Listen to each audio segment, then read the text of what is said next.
என்னுடைய அன்புக்குரிய நண்பர் சகோதரர் வன்னியரசு அவர்கள் எழுதிய மோடி ஆட்சி இருண்ட காலத்தின் சாட்சி என்னும் இந்த நூல் வெளியீட்டு விழாவின் கதாநாயகன் லட்சோப லட்ச விடுதலை சிறுத்தைகளின் உயிரின் உயிரான அண்ணன் திருமா அவர்களே, நூலை வெளியிட்டு சென்றிருக்கின்ற அண்ணன் பாலகிருஷ்ணன் அவர்களே, வீரபாண்டியன் அவர்களே, எனக்கு பின்னால் வாழ்த்திருக்கின்ற பேராசிரியர் அவர்களே, பொதுச் செயலாளர் சிந்தனை செல்வன் அவர்களே, அண்ணன் காசி முத்து மாணிக்கம் அவர்களே, சட்டப்பேரவை உறுப்பினர் பாலாஜி அவர்களே, ஷானாவாஸ் அவர்களே, பாபு அவர்களே, இந்த நிகழ்வை, இந்த நூலை வெளியிட்டும் இந்த நிகழ்வை தலைமையேற்றும் நடத்தி கொண்டிருக்கின்ற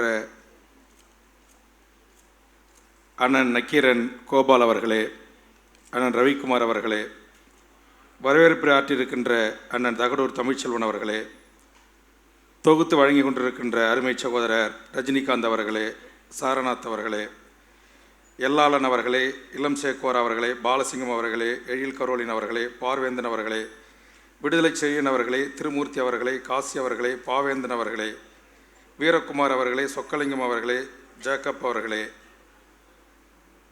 நன்றி உரை ஆற்றிருக்கின்ற கரிகால் வல்லவன் அவர்களே, வன்னியரசின் உற்ற தோழனாய் வாழ்க்கை இணையராய் இருக்கின்ற அன்பு சகோதரி ஆதிரி அவர்களே, வன்னியரசனுடைய 2 பிள்ளை செல்வங்களையும் சேர்த்து இந்த நேரத்தில் வாழ்த்தி, இந்த புத்தகத்தில் பல்வேறு பக்கங்களில் இருக்கிற செய்திகளை குறித்து பேசலாம் என்று படித்து குறிப்போடு வந்தேன்.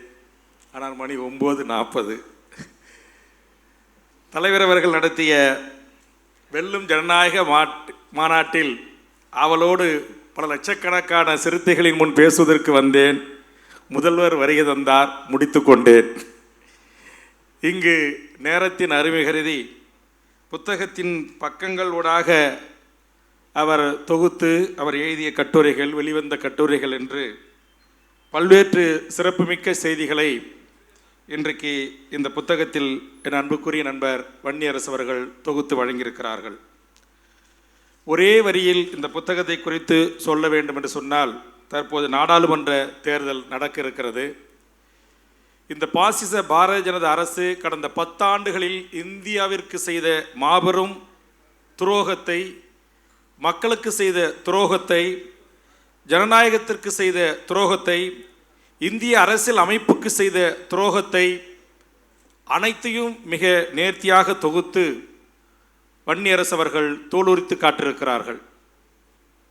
அந்த வகையில் அதில் எனக்கு பிடித்த ஒரு செய்தியும் ஒரு தலைப்பாக சேர்த்திருக்கிறார்.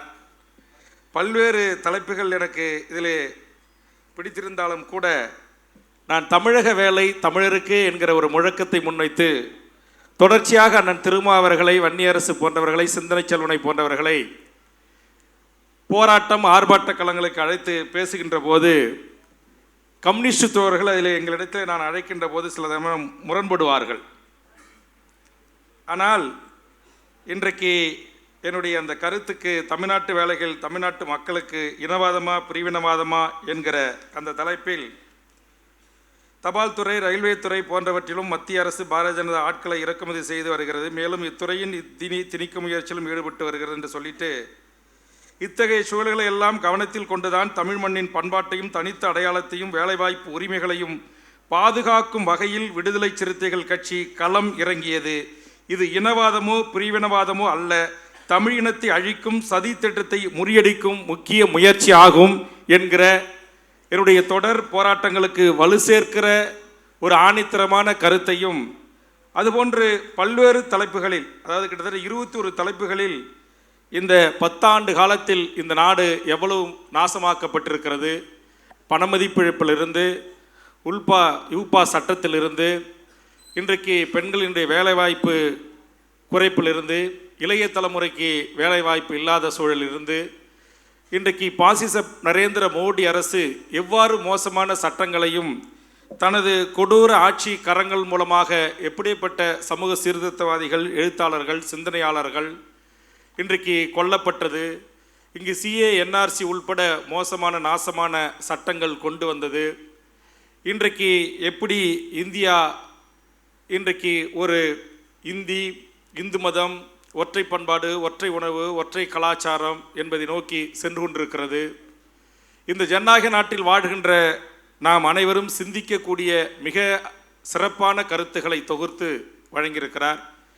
இது எதிர்வரும் தேர்தல் களத்தில் பாசிச பாரதிய ஜனதா அரசின் முகத்துறையை கிழிப்பதற்கான ஒரு ஆவணமாகவும், குறிப்பாக மேடைகளில் பேசுகின்ற பேச்சாளர்கள், தொலைக்காட்சி விவாதங்களிலே, ஊடகங்களே, சமூக வலைதளங்களிலே உட்கார்ந்து பேசக்கூடியவர்கள் ஏதோ மேலோட்டமாக 1-2 கருத்துக்களை நாம் சொல்லி இந்த ஆட்சியின் அவலத்தை தோலுரிப்பதற்கு பதிலாக வன்னியரசு அவர்கள், அண்ணன் திருமா அவர்கள் வழியிலேயே அறிவார்ந்த கருத்துக்களை, செறிந்த செய்திகளை மிகச்சிறப்பாக தொகுத்து நம் கைகளிலே தந்திருக்கிறார்.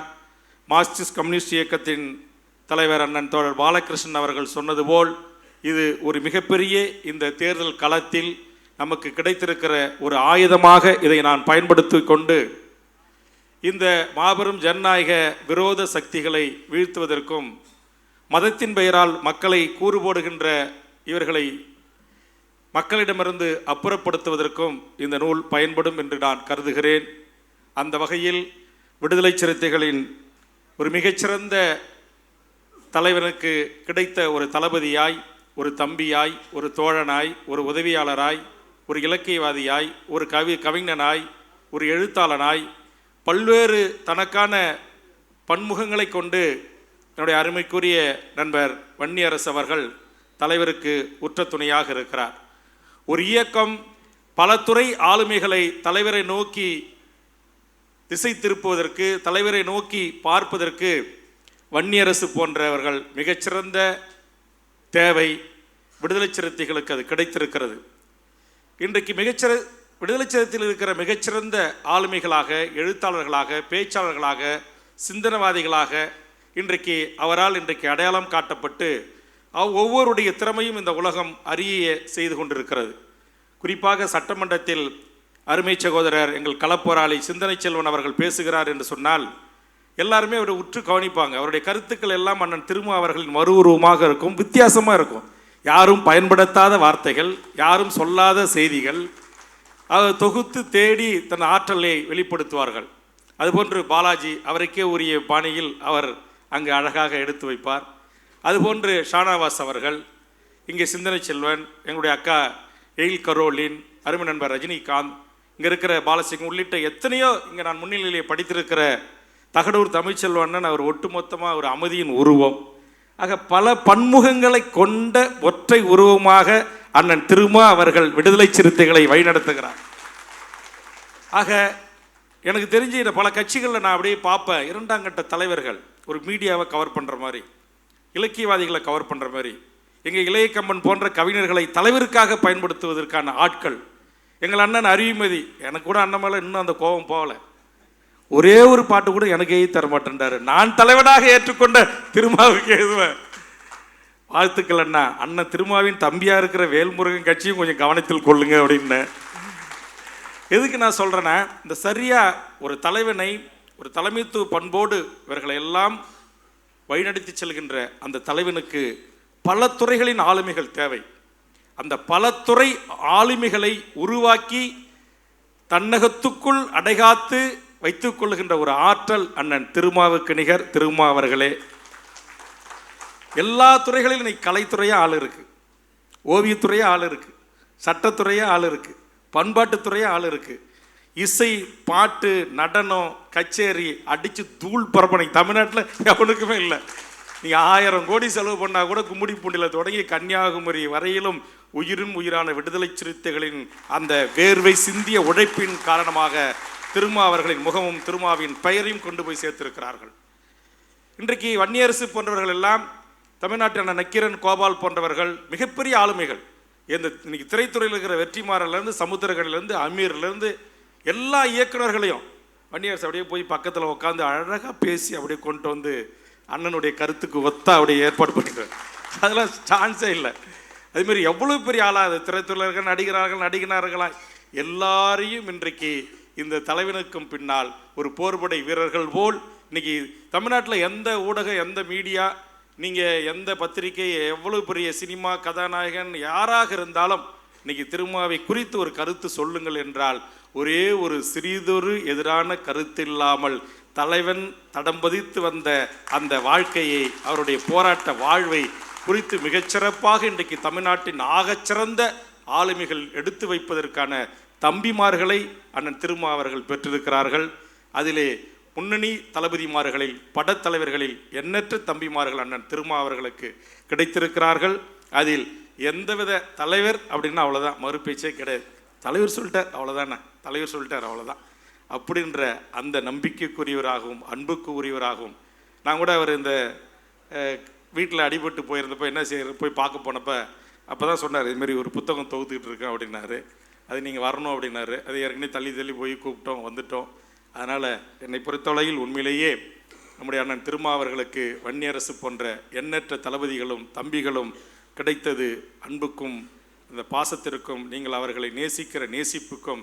எத்தனை இழப்புகள் வந்தாலும், லாபம் நஷ்டம், கணக்கு வழக்கு, பதவி கிடைக்குது கிடைக்கல, இன்னைக்கு கோடிக்கணக்கான உலகம் முழுவதும் வாழ்கின்ற தமிழ் மக்களின் மனங்களை வென்ற அண்ணன் திருமா அவர்கள் வன்னியரசு போன்ற இளம் தம்பிகள் மனங்களை வென்று அருகாமையிலேயே அமர வைத்துக் கொள்ளுகிற இந்த பாங்குக்கு என்னுடைய வாழ்த்துக்களையும், எனக்கு அண்ணன் அறிவுமதி மூலமாகத்தான் நான் முதல் முறை சட்டமன்ற உறுப்பினராக 2001 பணியாற்றுகின்ற போது அறிமுகம் கிடைத்தது.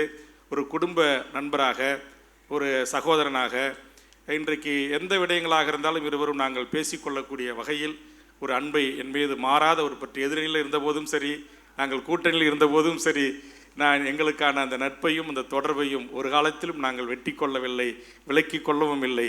அண்ணன் திருமாவின் வழியில் தொடர்கின்ற அண்ணன் இன்றைக்கு பல்வேறு ஆளுமைகள் இங்கு பேசியது போல் மிகச்சிறப்பாக இந்த தமிழ் சமூகத்தை ஒருங்கிணைத்து இந்த தமிழ் சமூகத்தின் எதிர்கால நலனுக்காக இன்னைக்கு தமிழ்நாட்டில் இந்த பாசிச பாரதிய ஜனதா என்கிற மிகப்பெரிய ஒரு அரக்கனை எந்தவித ஒரு சின்ன சலனமும் இல்லாமல், எந்தவித ஒரு சின்ன பயம் அச்சம் என்பது எமது வாழ்க்கையிலே இல்லை, என்பது பிறப்பிலே இல்லை என்பது போல இன்னைக்கு இந்தியாவை 10 ஆண்டு காலம் கட்டி ஆண்டு கொண்டிருக்கிற பாரதிய ஜனதாவிற்கு தமிழ்நாட்டில் சிம்ம சொப்பனமாக ஒரு இயக்கம், ஒரு தலைவன், என்ன சொல்லுவாங்க, ஒரு சின்ன, மற்ற கட்சியெல்லாம் ஈஸியாக மிரட்டுறோம், பண்ணி வச்சுருவோம், ஏதோ ஒரு விதத்தில் போய் நம்ம நின்றுவாங்க பக்கத்தில் சால்வையோட பொக்கையோட. ஆனால் இன்றைக்கு கவர்னர் பதவி, மத்திய அமைச்சர் பதவி, எம்பி பதவி, எல்லா பதவியும் காட்ட போதும் கூட இந்த சீட்டை பற்றி சொன்னார். என்னெல்லாம் இன்னும் ஜீரணிக்க முடியல. சில கட்சிகள்லாம் உரிய அங்கீகாரம் கொடுக்கிறார்களே, திமுக எனக்கு தர மறுக்கிறார்களே என்ற ஆதங்கத்தை என் கட்சி 2ஆம் கட்ட தலைமைகள் தொண்டர்களிடத்தில் கன்வின்ஸ் பண்ணல. ஒரு சின்ன வளர்ந்து வர்ற ஒரு கட்சி எனக்கு. ஆனால் அந்த தலைவன் சீட்டை பற்றி எனக்கு கவலையே இல்லை அப்படின்றத தெளிவாக சொல்லிட்டு தான் ஏற்றுக்கொண்ட கொள்கையத்தில், லட்சியத்தில் மிக உறுதியாக பயணிக்கக்கூடிய அந்த பாங்கு, அந்த பாசிசத்துக்கு எதிரான அந்த தன்மை, சமரசமற்ற இந்த தன்மை, அதுதான் திருமா. வாழ்த்துக்கள். அண்ணன் திருமாவினுடைய அன்பு தம்பியாக, தளபதியாக, ஒரு எழுத்தாளனாக, கவிஞனாக, பன்முக ஆற்றலோடு வளர்ந்து வருகின்ற என் அருமை சகோதரர் வன்னி அவர்கள் இன்னும் பல்வேறு சாதனைகளை படைக்க உங்களில் ஒருவன் அருமை சகோதரன் வேல்முருகன் தோள் கொடுப்பான், துணை நிற்பான். வாய்ப்புகளுக்கு நன்றி, வணக்கம், நன்றி.